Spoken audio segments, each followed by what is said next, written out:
Welcome to Cord Cutting today for March 9th, 2023. This is the show where I break down some of the biggest stories happening in the world of cord cutting right now and give you my opinion on them. Now, this is my opinion. If you want to learn more about these stories, check out the show notes down below and in the first pinned comment. You can find them on cordcuttersnews.com there, so you can read them for yourself and come up with your own opinions. I'd love to hear from you in the comments. Hey, if you could do me a favor though, if you ever find any breaking news, tips, tricks, or anything you want to share, head over to cordcuttersnews.com, click on the Contact Us in the menu, and send us an email. A lot of these stories come from readers just like you, sending in tips. And lastly, before we get into it, do me a favor. If you like what we do, hit that subscribe button, hit that thumbs up, let YouTube know you enjoy what we do here, so YouTube recommends our videos to more people, helping us grow, helping us support our families. So let's dive into it. Start off with the deal of the day. The Fire TV Stick, the HD version, is on sale right now for $19.99. This is a really good price for a backup Fire TV Stick, or maybe you want to get one for a Christmas present next year. You can stock up now. You need a promo code though. I'll put a link to the story down below. The promo code is in there. You need to use that promo code at checkout to get this deal. But if you want the Fire TV Stick 4K, you can get that right now for $34.99. Link in the show notes down below for all the details. All right, let's talk about IPTV services. IPTV services are a generic term for a live TV streaming service that offers a ton of channels really cheap. A lot of these are not legal with this, and they argue that they are, but increasingly it's been proven in courts that they're not. And that's where one owner has found themselves in. The owner of Gears TV, or Gears Reloaded, it's gone by both names, this week learned that he will be spending time in jail and have to forfeit $30 million in assets, both in cash and in physical property. This comes as he argued that what he was doing was 100% legal for a long time, that he operated in a gray area where laws didn't apply. Found out that wasn't true. Now, last year, Congress did make it very clear. They passed a new law that clearly point out that these IPTV services that are streaming their content without the permission of the content owners is not legal. The FBI and others have argued that, no, this has always been illegal under the copyright terms here and the intellectual property right terms when it comes to this content. He argued he had the right to do it. Now he's been found or ended up pleading guilty and getting $30 million to have to pay back to the cable companies and over 5 years in jail. Not something that I think a lot of people want.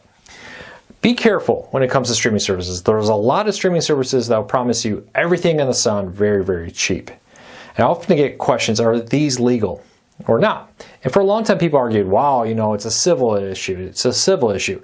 Well, increasingly, this has become a criminal issue, and the FBI and other groups have gone after IPTV companies for criminal charges for this. So keep that in mind.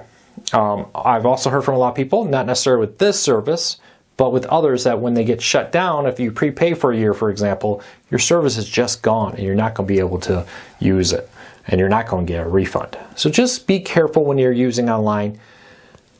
Do your research. If it sounds too good to be true, like your grandma says, you probably know how that ends. But be interested to see what happens. At the peak here, though, he had about 100,000 subscribers paying at least $15 a month. That works out to $1.5 million every month. That's a very profitable business. You probably understand now why so many companies or people are launching these illegal IPTV services.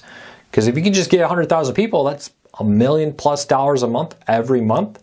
That's a pretty good paycheck. You can kind of understand why people will want to do that. So keep an eye on it. Let me know. Have you ever seen these? Have you ever been tempted? Are you less likely to use them now? Leave me a comment, let me know. All right, good news if you're a fan of Major League Baseball and you are a T-Mobile customer. Once again, for I believe it's the 8th year in a row, somebody leave me a comment if this is wrong, Major League Baseball will offer MLB.TV for free. Now, there's a couple days you're going to have to pay attention to. If you want to get this, you're going to have to go in the T-Mobile Tuesday app between March 28th and April 4th and claim your MLB.TV deal. This will give you free access to out-of-market games. Blackouts do apply for in-market aired games, and also it's not available for games that air on Peacock or Apple TV. So keep that in mind. But I've been getting a lot of questions. Will they be doing this again? There's a lot of people wondering if they would, because T-Mobile launched the Major League Soccer deal that's very similar. Good news, yes, it is back. You can get it. Those are the dates. If you want to learn more, check out the show notes down below. I'll put a link to this there. All right, Vidgo, the live TV streaming service, has been getting a lot of news recently. They added a ton of new content, including the tennis channel and over 10,000 on-demand movies and TV shows, has now announced that they've teamed up with Sony. Vidgo and Sony have teamed up to give Sony TV customers a 30-day free trial of the service, plus it's now available on Sony smart TVs. This is Sony's, I think, biggest partnership in the world of live TV streaming since they had PlayStation Vue. Who here is an OG and remembers PlayStation Vue? It was a wildly popular live TV streaming service that I think Sony badly mismanaged. A lot of people thought you needed a PlayStation to use it because it was called PlayStation Vue when you didn't. And I think that really hurt it. Among some other bad decisions that Sony made. I could probably do an hour-long lecture on all the mistakes that Sony made with that. But Vidgo starts at $64.95 for its English package. Gives you over 100 channels with that package. It's a really good deal, especially for college football fans. A lot of the college football networks are in there. Check it out. But again, if you have a Sony TV and you want to try it, 30-day free trial. Something you don't see a whole lot of anymore is these lengthy free trials, or sometimes any free trial at all. All right, looking for new internet? AT&T has a great deal right now. ATT Fiverr is offering up to $350 back in rewards cards, basically a little credit card gift card you can use if you sign up and switch over to AT&T Fiverr.